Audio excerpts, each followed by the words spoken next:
and how it can really change everything when you're on any journey, but especially a health, journey. Welcome to the Holistic Kids Show. My name is Zane. My name is Iman. And my name is Cassie. We're the Holistic Kids, here to educate and empower us kids from the inside out. It's a new school year, and with school comes real life. Comparisons, negative self-talk, and friendships can influence you in ways that aren't ideal. About 50% of adolescents experience low self-esteem, which is linked to negative outcomes like depression, anxiety, and self-harm. Body image concerns are prevalent, with 78% of girls by the age of 17 being unhappy with their bodies.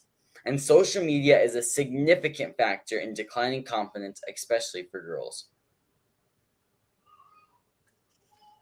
And these numbers are continuing to rise. And year after year, we personally witness this at school. This topic needs to be addressed. So we have the perfect guest on with us today. Miss Harris, right? What's the pronunciation for her? Yeah, it's Thais Harris. Miss Thais Harris. There you go. She's the board-certified holistic nutritionist and author who helps people love themselves and not into their ideal bodies. Vibrant health and outstanding life. Thank you so much for joining us today. Thank you so much for having me. I'm really thrilled to be with you. Yeah, we're also really thrilled. So Yeah, it's our pleasure. it really is our pleasure that you're here with us today. We would love to know your story and how you got into self-love. All right. Why are you so passionate about self-love? We would love to know how you got here. Thank you. Being a girl and being part of that percentage of girls that as a teenager felt really unhappy about my looks. I grew up in Brazil, so I come from like bikini land. I lived in Florianópolis, which is an island in southern Brazil, lots of beaches, and people are very tan and very beautiful, right? And so as a teen, the sort of level of perfection that people aspire to, and I think especially in Brazil with a lot of it's a big part of the culture to go to the salon, to always have your nails beautifully done and your hair is always done, and there's a whole beach body thing that everybody aspires to. The levels are really high that you keep aspiring to. And so for me as a teenager growing up in Brazil and being pretty translucent as far as my skin color, I could never tan like my friends. Instead, I got pretty severely burned every time I would, stay in the sun for a long time. I had to kind of come into self-love by sheer experience of getting to the point where I was done with not enjoying the experience of living in my body. This is my one body. And because I am a holistic nutritionist and I talk to people every day about how they're going to achieve their health goals, and I'm not a nutritionist that's really sort of militant about, you have to eat this and you can't eat that and you have to exercise, and I don't work like that. I work from a place of care and compassion and kindness. And I really believe that everybody needs to first give themselves that kindness and compassion to then be able to achieve their goals in a way that is sustainable. Because you can do the, punishing kind of diets and doing it because other people are telling you to, and you want to be a good, follower. You can only do that for so long. And sometimes the rebel in us will kick in, and then we start sabotaging ourselves. And so after being with my clients, working with people and trying to help them find that care and compassion and kindness toward themselves, I could see how in my own life, extending that first or not extending that first was working for me. And then I got to a point where I had a skin cancer on my face. And it was something that I could not see, right? Every time I looked in a mirror, every time I caught my reflection, there was a big mole right here, like big black squamous cell carcinoma. And that really sparked my journey into thinking about self-love in this way that I now think about it, which we will talk about, but also implementing it as part of the work that I do with clients. So it wasn't just a thing that I assumed people felt for themselves. It actually became a daily practice, both for me, and then I taught that to my clients. And I saw the results go way up. Like people feel better and we start sooner. Sometimes we get so goal oriented that, oh, I will love myself when I lose the weight, or I feel better when I get the boyfriend, or I'll be happy when. And instead, if we cultivate this practice first, we kind of cut that step a little bit and we have a very clear vision of where we want to go. But it starts with enjoying ourselves each day and each step of the way. Does that make sense? Yeah. Yes, it does. All right. So can I ask you guys a question? Yeah. How would you define self-love? Like loving yourself. Yeah. Yeah. And like being happy for who you are and More positive, not like, oh, I look like this way, I don't like this. No, I don't want to be like this. yeah. Like being yourself. Yeah, I love it. Thank you. Well, I want to get into it a little more, but I also just want to say this, there's a notion for some people that self-love can be a little bit, what's the word? Like, oh, you're pumping yourself up, or being somehow superficial or being indulgent, and I feel like true self-love is not about any of those things. And you are brothers, you love your brother, right? And it's like to even love yourself to the extent you love your brother or your best friend. That's something we don't often think about, but like, for example, when you see each other, you might greet each other, right? You might say, hi, hey, how are you doing? Especially if you haven't seen each other in a little while. Would you do that? Would you want to hug your brother? Maybe? What do you think? No. I don't know. But would you just want to say, would you want to smile to your brother? Fine, yeah. Okay. Long distance. So, huh? Long distance happiness. Okay. Because the reason I mentioned that is that every once in a while, one of the things that I do recommend to a lot of my clients is that when they see themselves in the mirror, that they can offer that smile or even a word of appreciation, something to just remind ourselves that we can include ourselves into the realm of people that we want to be nice to. And that already starts shifting something in people when they start doing that and start greeting themselves in the mirror. Or maybe it could just be a little giggle, like it could be a smile, it could be very silly, but a way to really recognize and acknowledge yourself when you catch your reflection. Mm-hmm. Yes. So when you were your age, like, how did you think of self-love, if you can remember? Like, how did you think self-love was? I thought you either had it or you didn't have it, right? So when I was a teenager, I never felt like I was good looking enough. And so it was a chase of like, oh, when I lose a few more pounds, then I'll be beautiful, then I'll be worthy. And sometimes even thinking about that in terms of other people, right? Then other people are going to accept me, or I'll be more, I don't know, just like I'll have more friends. And very quickly, that like if you don't already accept yourself as you are and love yourself as you are and celebrate your quirky things and your personality, like until you do that, you are not going to necessarily have more friends, and there's no perfect, right? We are all perfectly imperfect. And so what I feel like I didn't know then that I do now is that the more I can celebrate who I am and how I am, the more friends I will make, because the energy of loving and accepting yourself, it helps you carry yourself in a certain way where you walk into a room and people are naturally easily drawn to you. And instead of, if you're thinking, oh, I'm not good enough, and I'm not, beautiful enough, and I'm not smart enough.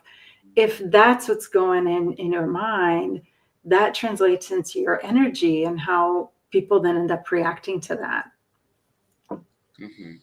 And especially, I mean, now I go to high school, and you can definitely see how it's, especially how you look, or it really drives how you feel about yourself. Like there's just a lot of comparison that high school and like all these kids are obsessed with, that like, Mhm. oh, I have to be the prettiest, oh, I have to be the strongest, I have to be the fastest.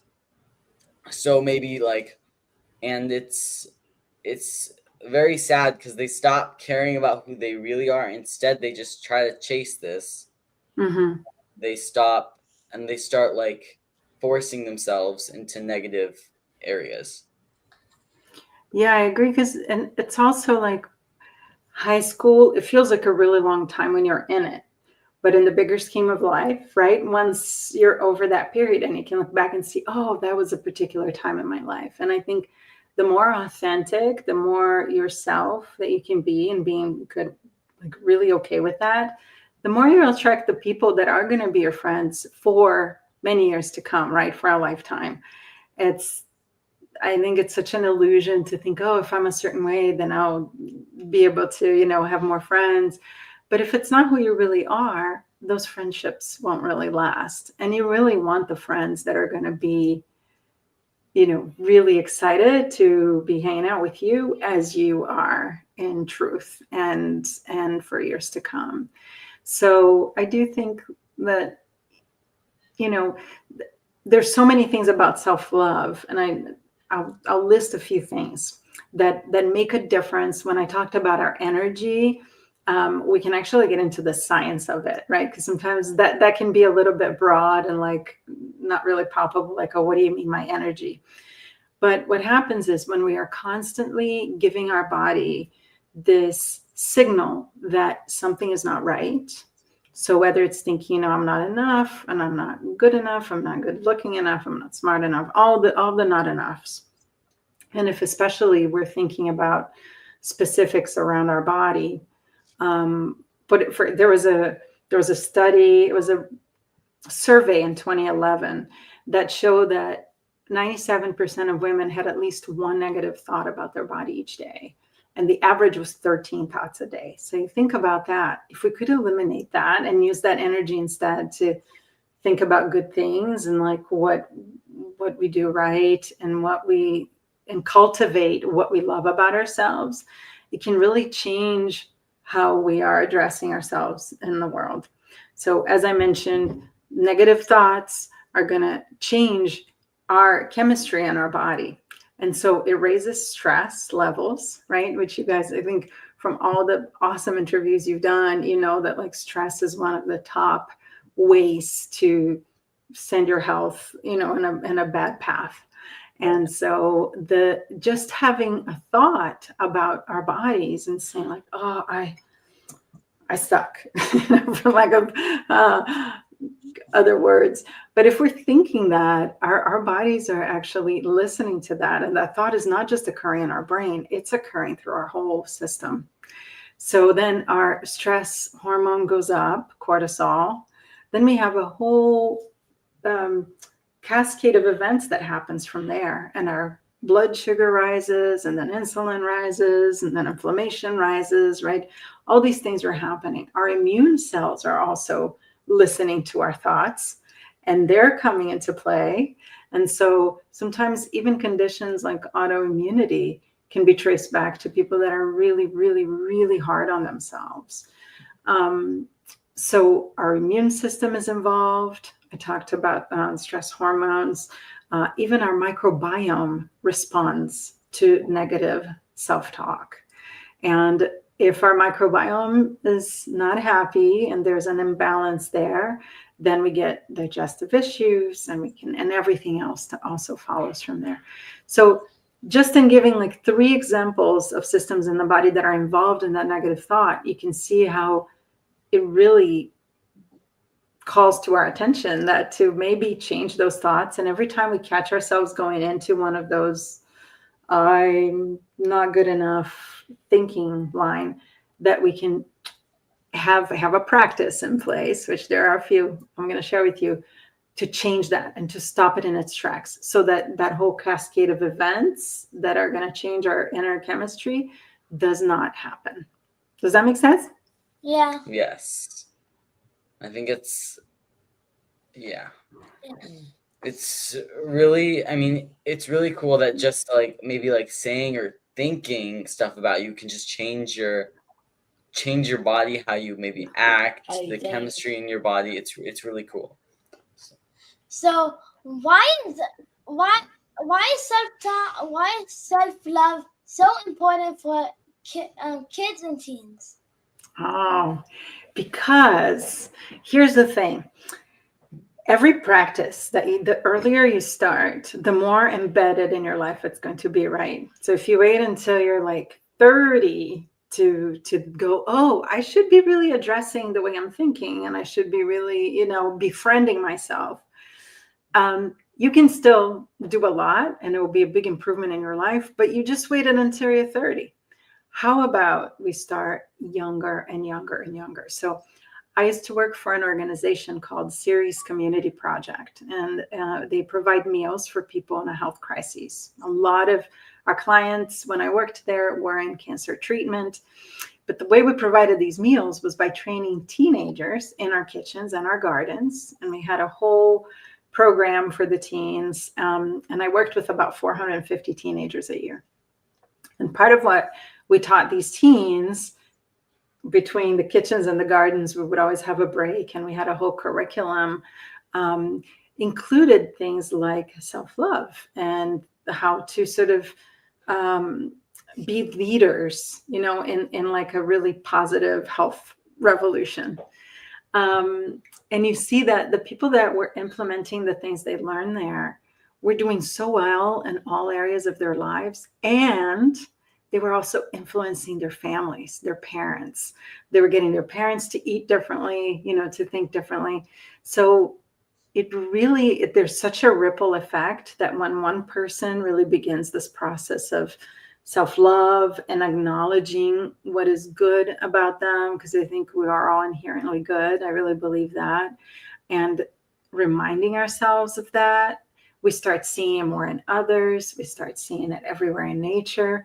And we create this ripple effect that because our energy is more grounded, our vagus nerve, do you guys know what the vagus nerve is? Yeah. Yes. You've heard about it a lot, huh? Yeah. Yes.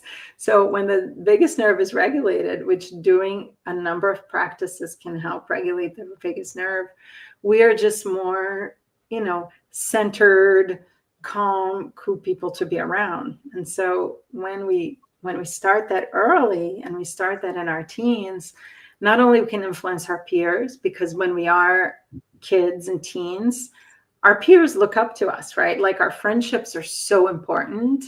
And instead of modeling things like, more destructive behaviors, we can model something that's really good and positive. And hopefully it will catch on to all of our friends. And then on top of that, we can influence our parents, our community. It really, the ripple effect, it can change how a generation sees a particular subject, in this case, themselves. Yeah. That is amazing. And Amazing. especially to think that just by you maybe changing your actions can create a ripple effect that can change The the whole world. So that's why every single person matters. It's very So important. love yourself, and when you love yourself, everyone else will start to love themselves, and the world will be a better place. So let's talk a little bit about some of the practices, because there are fun things that people can do to just kind of grow that spark that maybe many of us already have. Sometimes we assume like, oh, of course I love myself, right? But it shouldn't be an assumption, because some people go through life really not liking how they are. Maybe they know that inside who they are is really beautiful and worthy, but because of external appearances or health issues, they don't cultivate that, right? So one of the things that we can do is just creating a daily affirmation. And for example, as a reminder, it could be a sticky note in the bathroom mirror, or it could be a little notepad right next to your bed, that you can write things maybe before you go to bed, really to give yourself a gift in the morning. For example, if in one particular day things were hard, and maybe, like, I'll say in my case, I have a 9-month-old baby and a 10-year-old son as well. So I have 2 boys. But some days, like, I don't really get enough done in the day because of my baby, and I start feeling like I'm not being a productive member of society. So the reminder would be to, what is the message I would most want to hear first thing in the morning that helps me not go into this hole of not producing enough, right?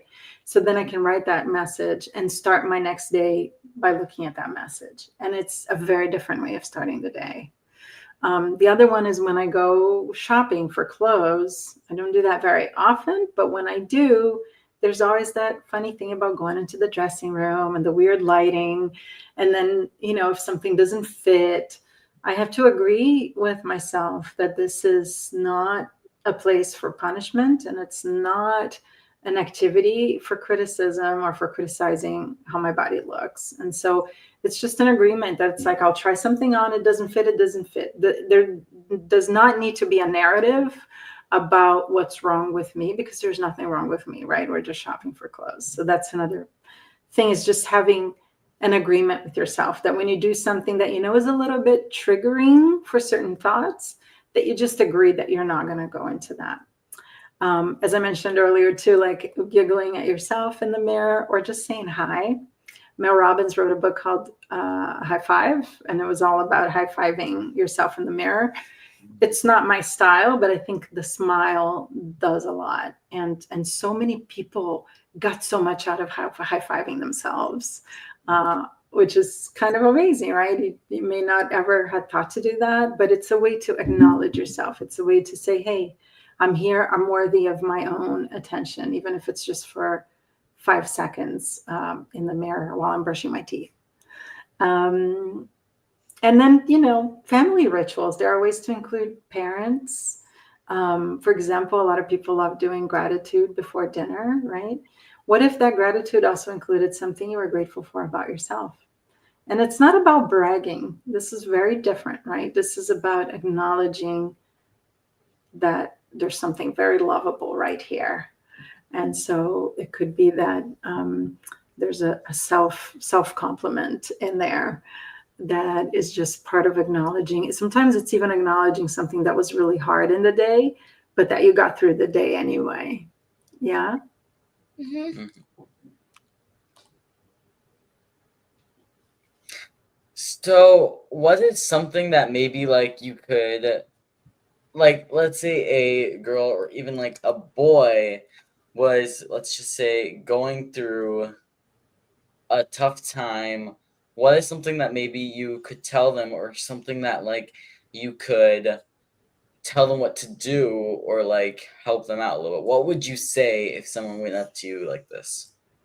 Well, so for example, I do work with teenagers in my practice, right? And sometimes there's a health condition involved, and sometimes it is a weight issue where they just want to lose weight. And I've also worked with people that then lost a lot of weight and were in very, very restrictive diets and wanting to come back to kind of a balance and not feeling great about themselves. So the first thing we work on is really taking some deep breaths, beginning to really connect with the systems in our body, like, and with all the goodness that's happening 24/7 that most of us don't really pay attention to.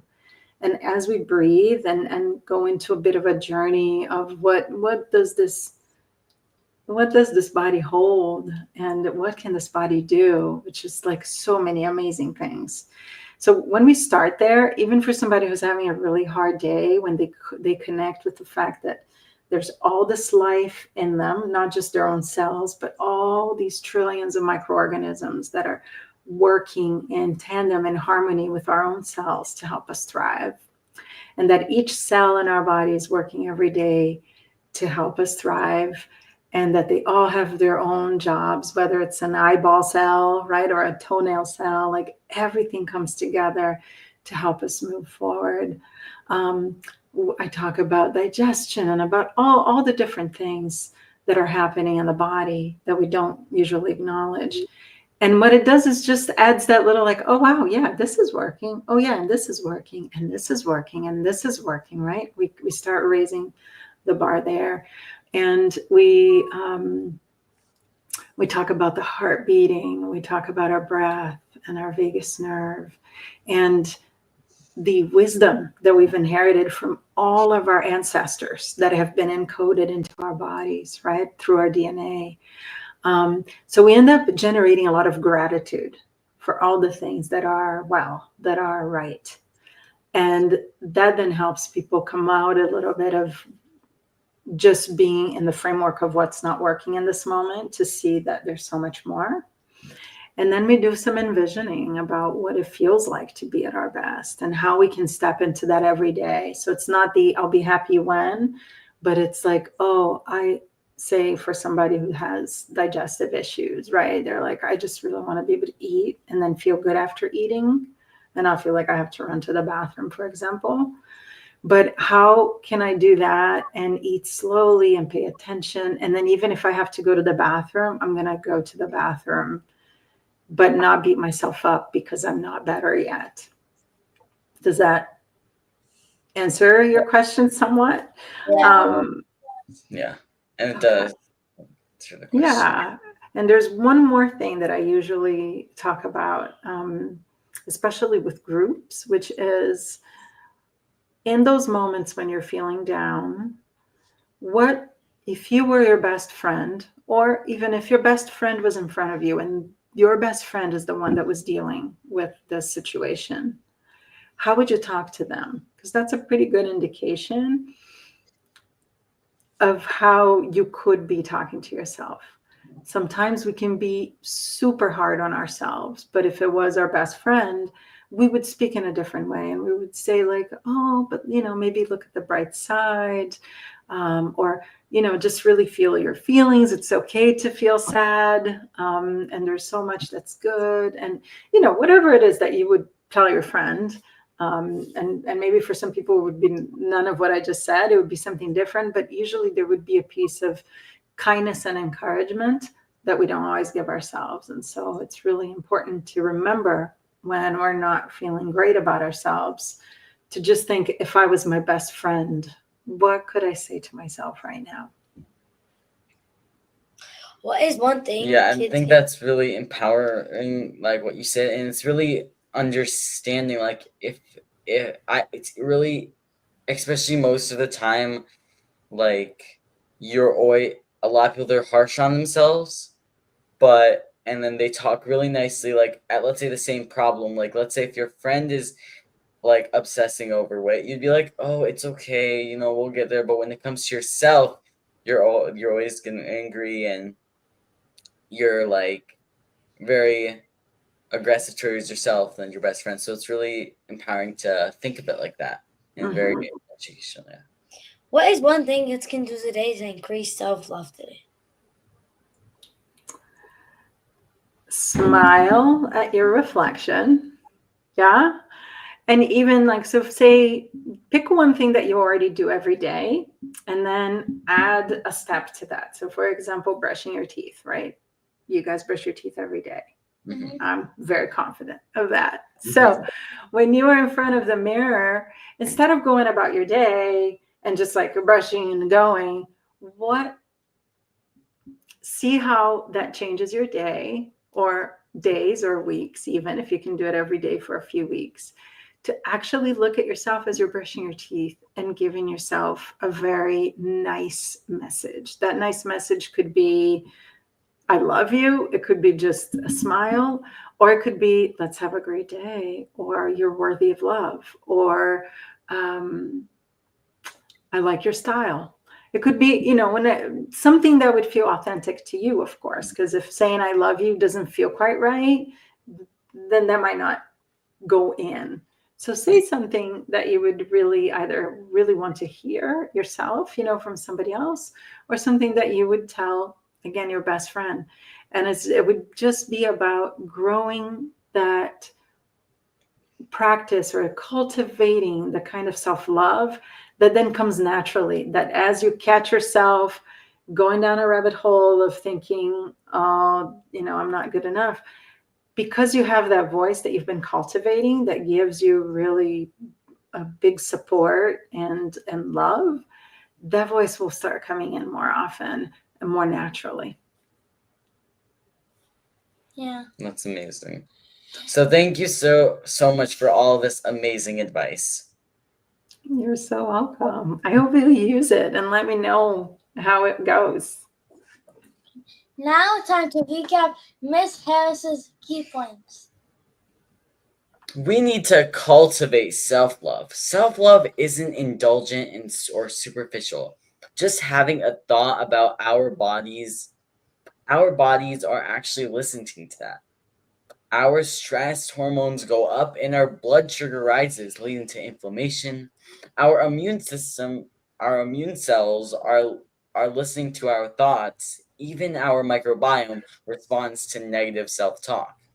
When we are constantly giving our body the energy of how we are not good enough, then our body is not going to work that good.